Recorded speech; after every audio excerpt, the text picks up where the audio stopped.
Global Asia, and Stephanie Verloon, Chief Operating Officer, Vietnam Relocation.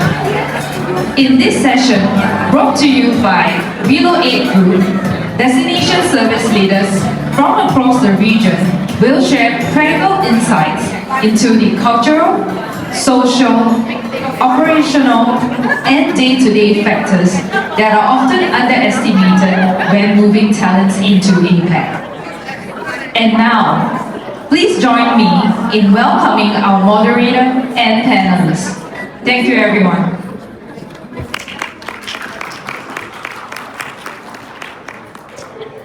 Good morning, everybody, or just good afternoon.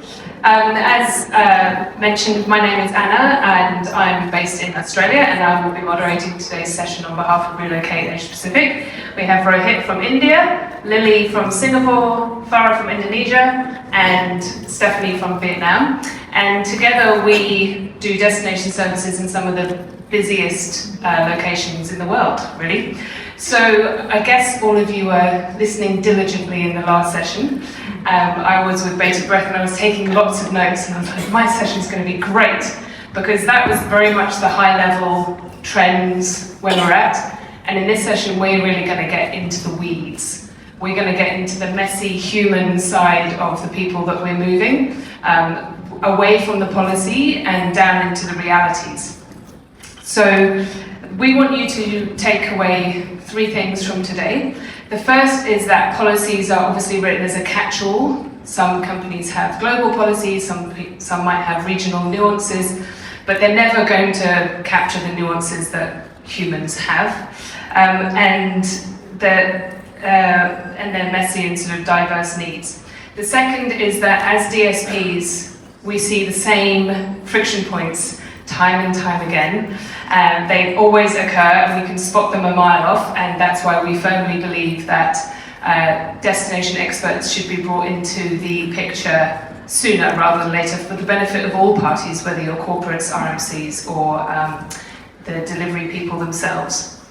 And the third point is really that the last mile, once their welcome pack has been put away or logged out of the portal, and once the house has been sorted, that is the time that determines whether or not an assignment's actually going to succeed or fail, and that is the point where we may not do as well as we could.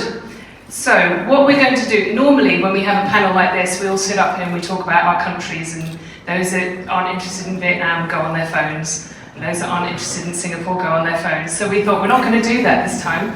We're going to get you involved, and we're going to rely on technology. Hopefully that will go fine. And we're going to build a couple of case studies together with your input, and then these guys are going to stress test that with their comments. But before we do that, I would just like to put a question to you as APAC experts.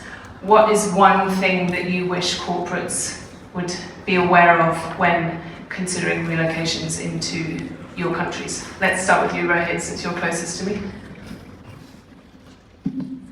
Wasn't it the last question you were supposed to ask? Last question first. Okay. So that's why it's so dangerous. So,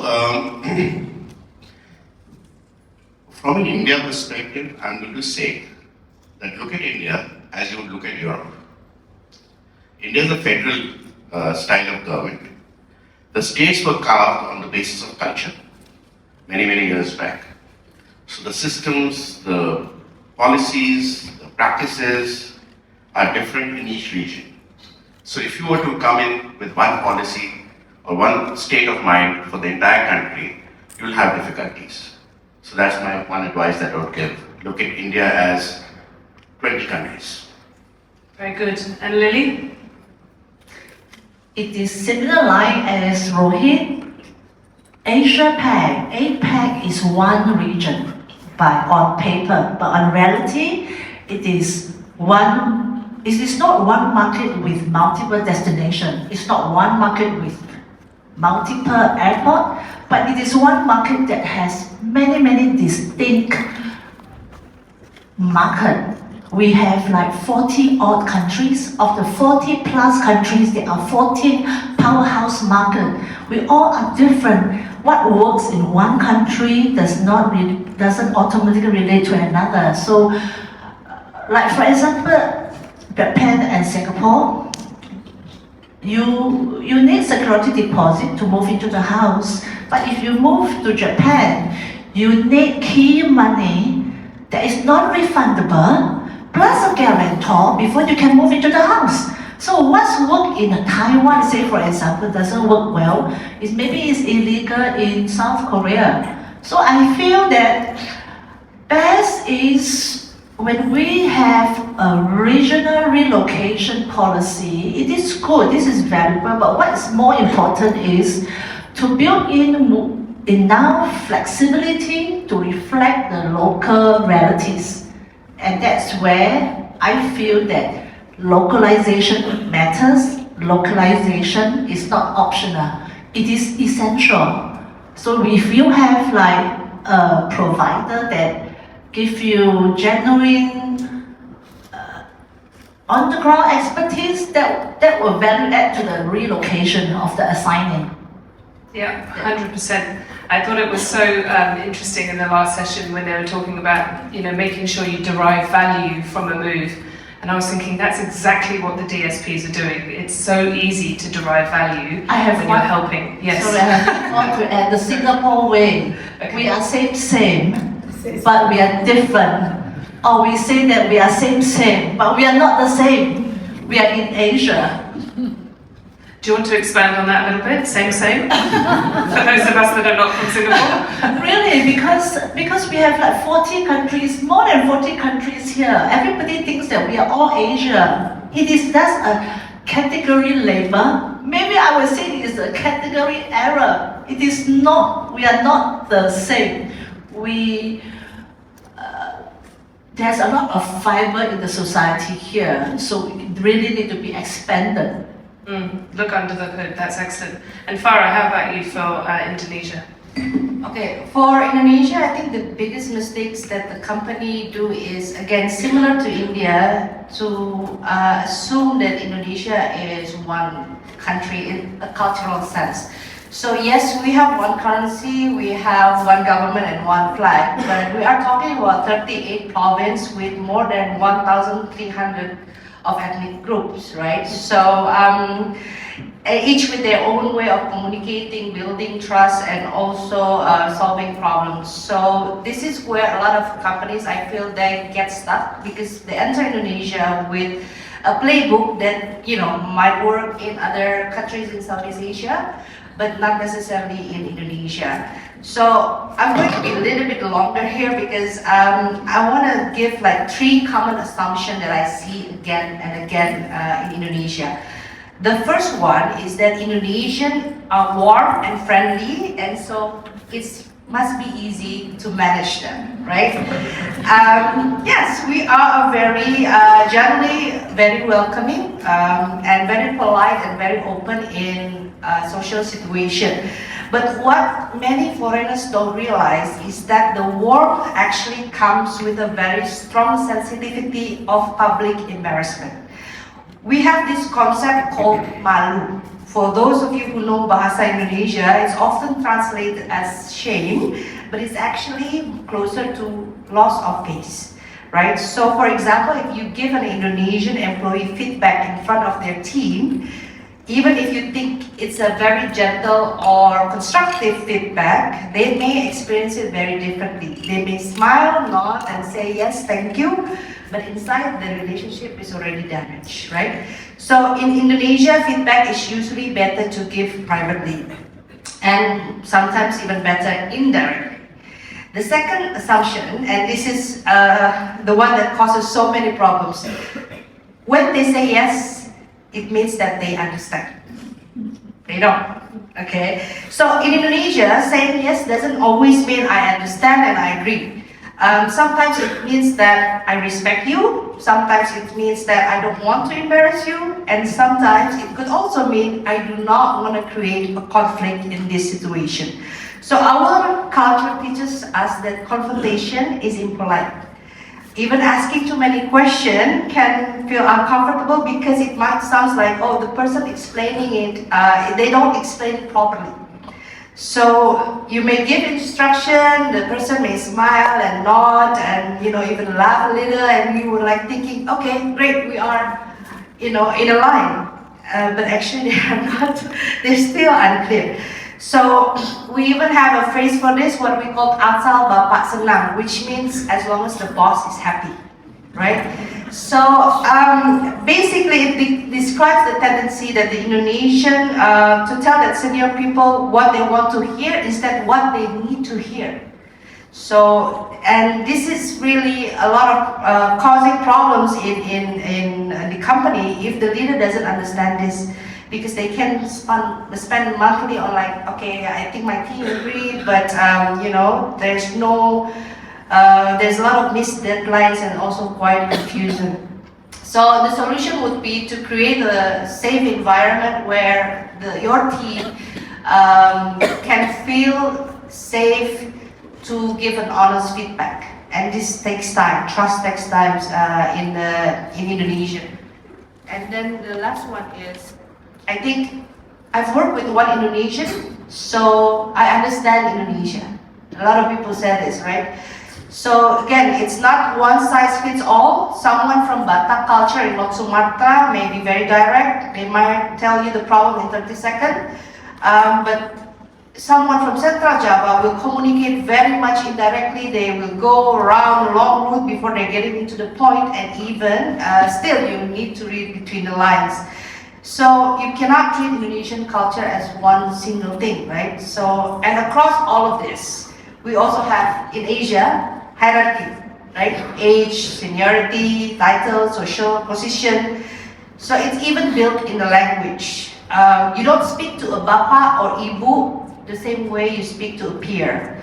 So if a 28-year-old expat manager comes and then give direct orders to a 50-year-old Indonesian supervisor without really understanding the relationship dynamic, the words may be technically correct, but the trust is already broken. So for me, the mistake is not really moving into Indonesia, but because Indonesia is full of opportunity, the real mistake is entering Indonesia with a checklist instead of curiosity, Anna. Yeah. Sounds like an absolute cultural minefield, which is why everyone's very lucky that they have you on the ground to translate that into reality. And Steph, lastly from you, what would you say is a common mistake made when entering into CNL? So, I am not a Vietnamese. I live in Vietnam for more than 20 years, and I am French in Vietnam. So, I will not speak about the culture in Vietnam and all these things, because I am a little bit different. How to say, the history in Vietnam, and so it's complicated, and it's again like that. So we have a few countries in one country. So people from the north are not very friendship with people from the south, and so for us, we are expats, so we need to understand all these different cultures and conflicts they have together. So how to say, Vietnamese people from the north, they don't like to work with Vietnamese people from the south, and so when you are an expat and you need to live with all these people and to understand all of them, it's quite difficult. After 20 years, they surprise me every day. Again and again. So I learn, and when you come to live in Vietnam, you learn every day. So yeah, we're not assuming we know everything because we did a 12-hour cultural training course before we got to the country. We also in Australia, I think everybody assumes, oh, it's the English speaking, it's a Western country. How hard can it be? It's so different. And when you parachute a group of US executives in and then they don't understand why the Australians are not mixing well with them, then it's like, okay, we need some training here. Anyway, all right, so we're going to move on to our first case study. And when I designed this, then I was like, actually, maybe this isn't really what we're dealing with so much nowadays, but we're going to start slowly and we're going to make it easy. So we have an assignment to move from the US to Singapore, even though I know we have already discussed that it's intra-APAC now and we're not parachuting people in from the US, but this time we are. So, US to Singapore on a 2-year assignment supported by a standard mobility policy, and what you guys have to choose is who is moving. So what's the persona of the person? Now, when I tested this early this morning, the Slido was quite slow. If any of you haven't already found, the wireless is on the back of your lanyard. If you're not already on the lanyard, that might make it a bit quicker. Let's go with the Gen Z single woman. Is moving from the US to Singapore on a 2-year assignment and has a standard mobility policy. So Lily, since she's going to Singapore, let's start with you. When you get a move like this, where does your antennae go up? Okay. I have to have a very strong antenna. Frankly speaking, I have 2 Gen Zs at home. When I speak to them, I have to be very careful with my move. First move I've made wrongly, you will meet with silence. Second move wrongly, they will think that you are not responsible, you are neglecting them. And then the next move, what happened? You are like their laptop having 1% battery, you are being disconnected. So because of this experience, I have developed this framework called RST, and I find that it is really very good for my work in terms of relocation. Relevant, you really have to talk to them topics that they are keen to listen to or they think relevant. Relevant is very subjective. And the challenge is they speak lesser than all of us on the panel. And therefore, I have to be able to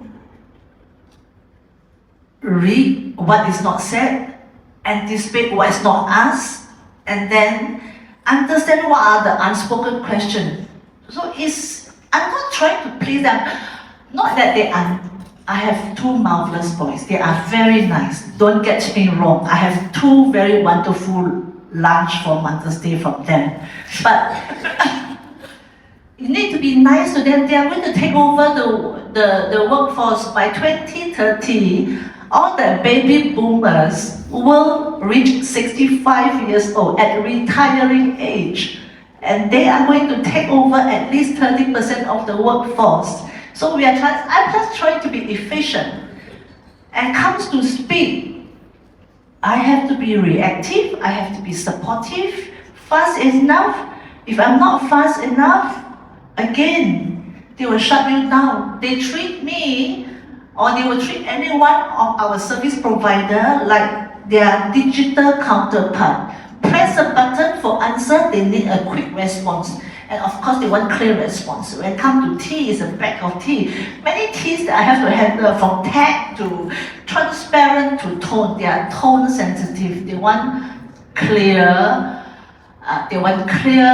logical discussion, calm discussion. Immediately when I raise my voice, again, the screen will be shut down. So these are very useful tips for me to navigate my delivery of service. So we assume that they want, and we've invested a lot of money, all of us, whether we're RMCs or providers, we've invested a lot of money in tech and platforms so that they get a on-the-go, responsive, personalised access to information whenever they want it. But do we think that there is, behind this level of confidence, there's actually a fragility there? Farah, what do you think? Yeah, so the digitally know it all, right? Because we recently have this kind of type of client, and it was really difficult for the HR team to tell her what is actually, how actually everything works, because she thinks she has it all from looking at video on TikToks or talking to ChatGPT. So we had a lot of conversation first with the HR team, right? Because it was a very quick assignment for them. It was a last-minute assignment, actually, coming from Singapore to Indonesia. But the problems with them is that, you know, the first 3 months is always the honeymoon period, right? Especially when you come from Western country, or this is from USA to Asia, to Indonesia especially, where you have weekends in Bali, you can actually save, you know, real money because everything is much cheaper, and then also like everybody is nice and all those things, right? But then reality hits that at the month 4, it's the loneliness, right? It cracks because it gets really lonely. So we had a lot of conversation, and then we had to also sit down with the HR team and the assignee itself how to deal with this. Because in Indonesia, if you want to make friendship, like grab a drink after office hour kind of thing, it doesn't really work, because, you know, we're a Muslim country, and Indonesian women 20 to 30, they will be deep on their family and religious obligation at home, right? And then when we're talking about the dating scene in Indonesia, first of all, there's not a lot of male expats, and the male expats, they are prone to the Indonesian female, not the expat female, so, or they are very old. So a lot of problem is, this is between the man who doesn't want to approach me, or the man that I don't want to be approached, right? So I would tell the HR team to check on her every after 3 months, because this really actually gets into the performance as well. And then with all what Lily just said, you know, you have this kind of, because attention span is really short, so you have probably half an hour maybe max, you know, to kind of sit down and then follow up with this kind of profile to make sure everything is okay, and kind of babysit them to, you know, find their own sports community or whatever community that we can hook them up, that can support them in terms of their social relationship. Yeah. I would just like to preface this, that this is within this room, and we are obviously making massive generalizations about a whole demographic of generation. Not obviously all Gen Z are exactly the same, but let's go with the stereotype. I think that's absolutely right. The difference between thriving, coping, and thriving, and doing those check-ins after arrival, once the dust has settled, to see how are you actually getting on. What are you actually doing on your weekends? Like, are you just spending all of your time at home, or are you able to get out? And Stephanie, so for you, I would say that there's definitely an expectation of speed and efficiency. How does that translate, or how do you manage their expectations when entering Vietnam, which I understand to be quite a bureaucratic and potentially slower pace? How to say? Sams and Farah, when they arrive, the 3 first months, it's amazing. They are lost, but not too much. The new generation of Vietnamese people, same generations than this kind of women, they are very curious, and so they are very welcome. And so it's not so difficult now to speak with the young generation of Vietnamese people. It was not the case from my generation. So they are not so lost. Of course it's difficult. Of course you will be alone during the weekend. But they are open, they are here to help you. And in 5 years, Vietnam changed a lot. And it's very welcome for this kind of people. And they are Vietnam is a young country, and you have, I think, more than 50% of people younger than 30 years old or something like that. So it's perfect to come at this age.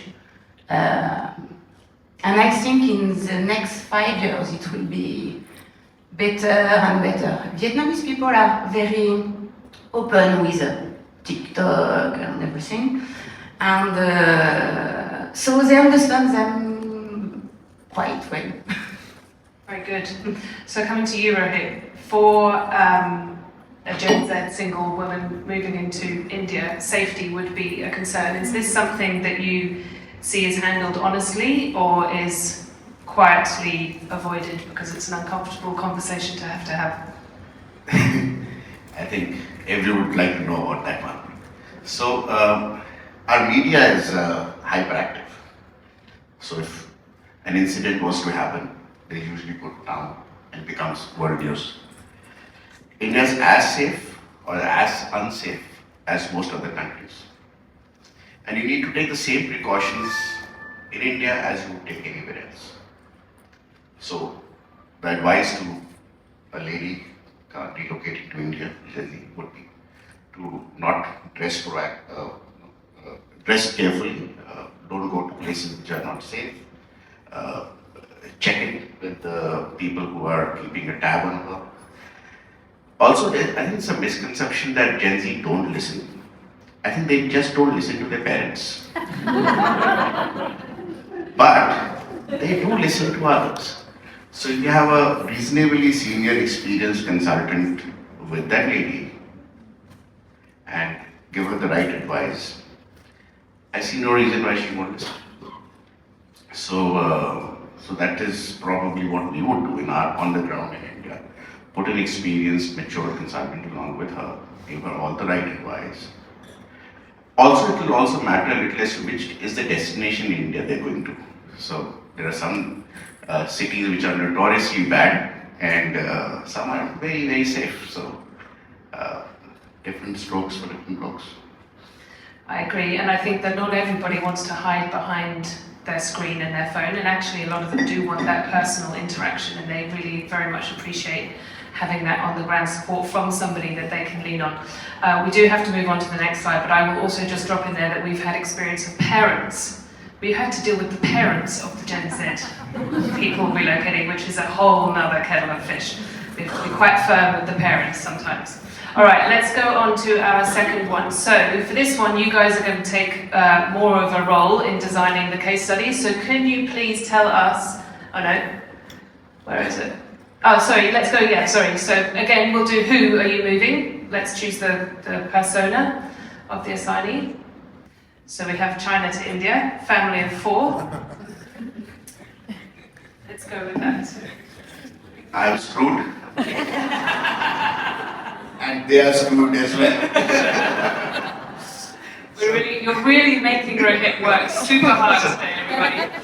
But before I deep dive into this, I have to tell you this, that while India and China are countries and cultures which are so diverse and so divergent from each other, I've always believed that both these countries and cultures have so much to learn from each other as well. And if you go back in time to about 500 BC, we saw exchange between these two countries even then, with Buddhism going one way and the Silk Route coming the other way. So it's not that India and China don't know each other, but in today's generation there's a lot of gaps, and everybody can learn from everybody, in my personal opinion. So that's one. Secondly, coming back to this case, it's a family with school-going children coming to India. I haven't seen a Chinese family with school-going children relocating to India so far in the last 20 years of my experience, or 30 years of my experience in this field yet. Okay. But maybe fictionally it's possible. But they'll have to get visas first, right? So that's about a 6-month process. And after that, they'll get a 3-month visa. And then once they come into India, they'll extend that 3 months for the next 9 months. And then after that, subsequently, year after year after year. So that's challenge number 1 that they're going to experience. How the hell do we get in? And in case there is a border action, So the flights will stop. So they'll have to probably go by boat to Singapore and then some boat to Chennai or somewhere and then get in somehow. Because this is what we experienced a couple of years. I think just after COVID, there was a little bit of a friction on the border, and then both the countries stopped, ties with each other for about 3 years, 4 years, and only now that the flights have started. So that's political issue, which is a challenge number 2. But let's say that the family has finally arrived. There is no Chinese school. Or at least there is no school which gives education in Chinese. Now what do? We take them to a school which educates in English. Yes, there are a lot of English medium schools in India. But they don't want to go to those English medium schools in India because they'll be the only expatriate family in that entire school. So we find them an international school. They will mix with the Koreans and the Japanese and the French, but no Mandarin education. So they'll have to quickly learn English. Because I'm assuming that while the assignee himself may know a bit of English. We recently had a Chinese Gen Z relocate to India in Mumbai. That is the first one I've seen in 20 years, by the way. So that family thing, I think, is still a distant dream. So education is going to be a challenge. Immigration is a challenge. Transportation. Now the flights have started, so we can get across. Assimilation. Have you ever had Chinese food in India? Anybody? That was made, it's called Punjabi Chinese. Okay? It's not Chinese at all. So, anyway, I don't know how to define it, but it's very tasty. Okay? There's one Chinatown though we have. It is near Calcutta. That's the only Chinatown. I think it's a very large Chinatown. It's much larger than the one here in Singapore for sure. It's called Tangra Chinese that came from there and it's become part of Indian cuisine. Most people prefer to eat that than Indian food. So from food perspective, I think they'll be fine. They'll find a Chinese restaurant every corner, but it's not Chinese. It is, what do they call it? Let me call it Punjabi Chinese, but it's English or something like that. Rohit, can I just try and vaguely bring this back on track? This sounds just case study.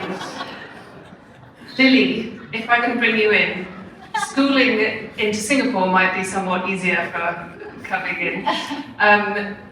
Obviously, schooling is always considered a logistical issue, but I'm actually more interested in the kind of the safeguarding, because we've got teenagers in tow here.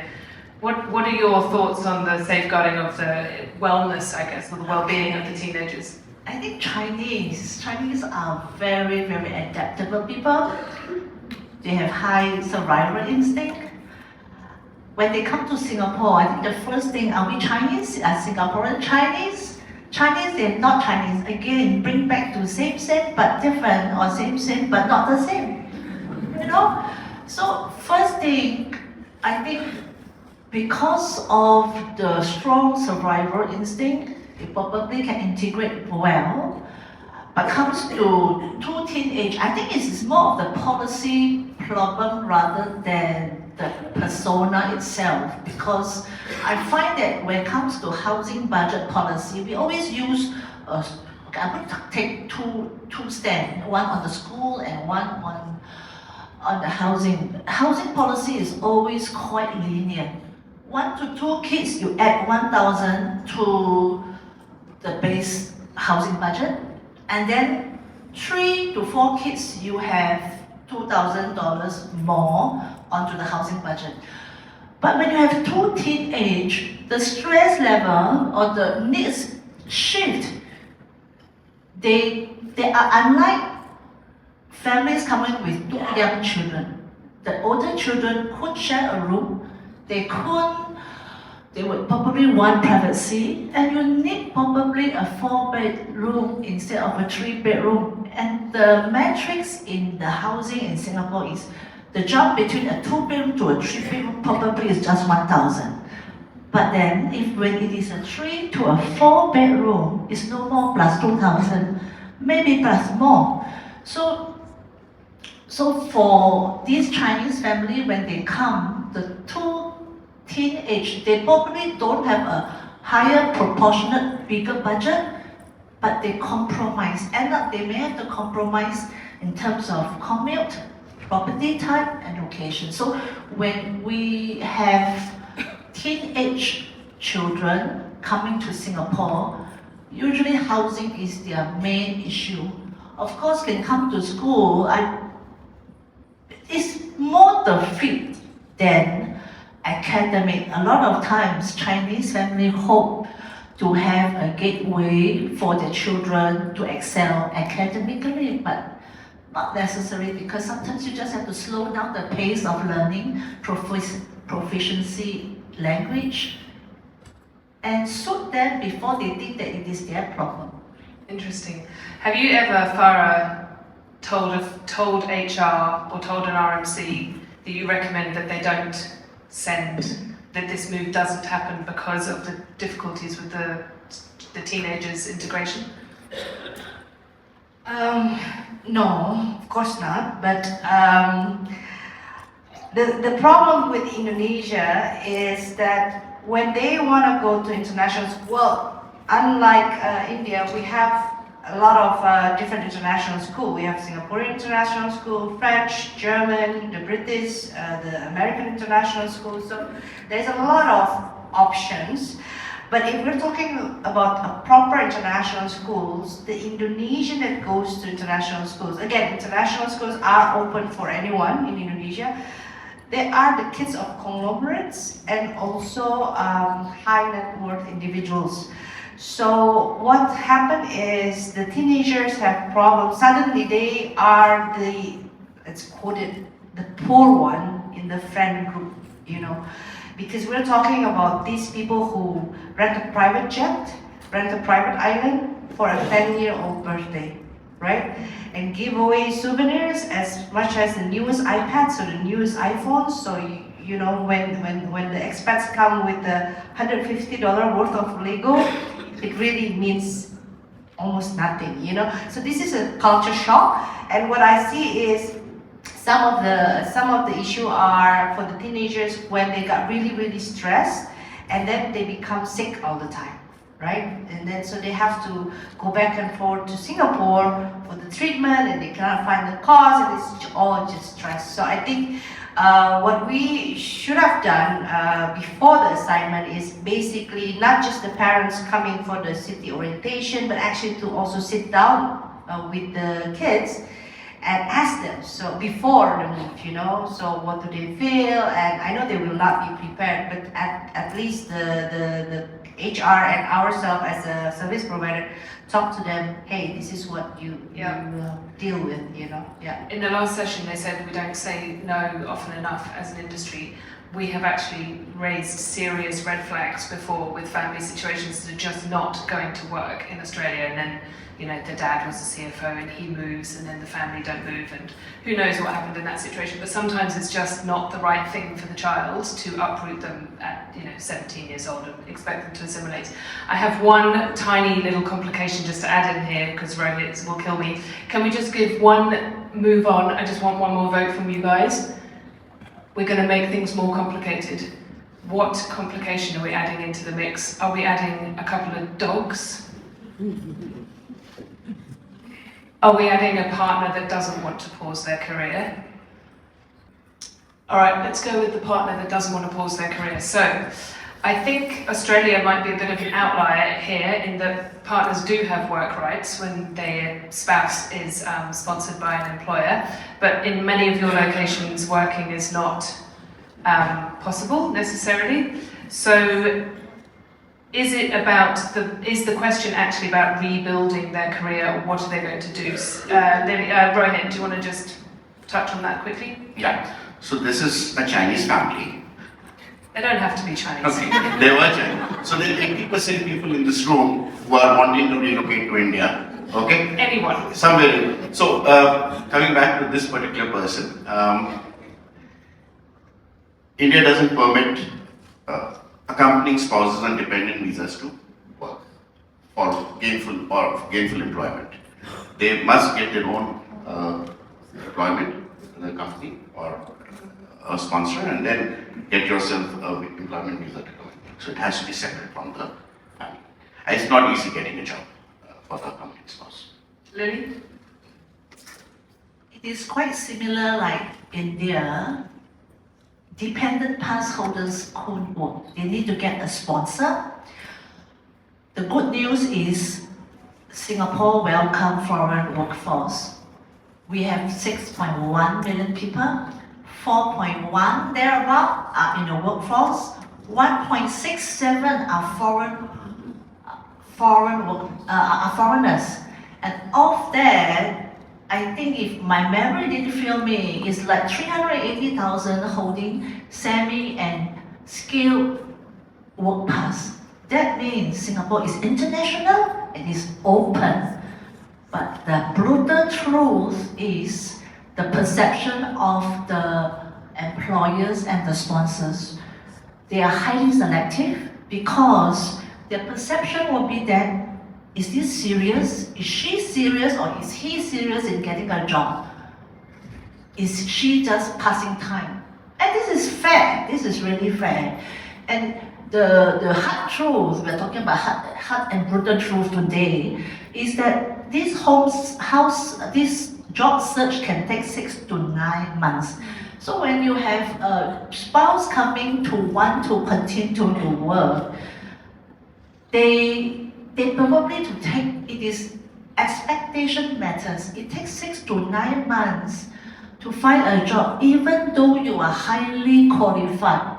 So therefore, it's quite important to be prepared, because during this period, you probably have your identity being challenged, and then you feel that you are depending on finance on only one party, and then confidence erode, drop, and that's where the tension comes. Plus the tension of a single income household, which they were not used to in their home country when there was a dual income household, and the adaptation that takes. I'm going to skip over Farah and go to Steph. Any thoughts on Vietnam before we wrap up? When you try to find a job in Vietnam, people are surprised because when you find in a local one, your revenue will be very low, very, very low. And so it's not the kind of expectation you want. So all the time I recommend to people, be sure you want to have a job, because of course it will be like in India, it's difficult to find papers and sponsors and everything, but your revenue will be very, very low. And so for a lot of people, they stop to try and they do something by themselves because they don't want to go to work 8 hours a day for a very low salary. Interesting. And I think just something that really resonated with me there was the fact that so often, as we were hearing in the last session, we have to do more with less. We have to give greater service for less fee. And when it comes to settling in for DSPs, it's really come down very much to the compliance, get the tax sorted, get the utilities connected, get a driver's license, just make sure they're compliant, but otherwise don't worry about it. But actually, as we can see, when you do have a partner that's moving to, what they're going to do and how they're going to be fulfilled is super important, and that's the value that a DSP can bring in terms of those softer side of settling in that everybody thinks is not that important, but actually is extremely important when you think, what are you going to do with your days? We're all very lucky, we all have jobs, we're all busy, but there's a whole lot of people there that are twiddling their thumbs when they go on assignment. Excellent, so I think Benny is giving me the signals. So these are just the 3 things that we wanted to leave you with, that a policy can only carry a move so far, that the same problems happen over and over again, so please reach out to the experts on the ground because I'm sure they've seen it before, and that the last mile is really where the success of an assignment is made. So thank you very much. Thank you to our moderators and panelists for the thoughtful discussion. We will now break for networking lunch and expo. Make possible.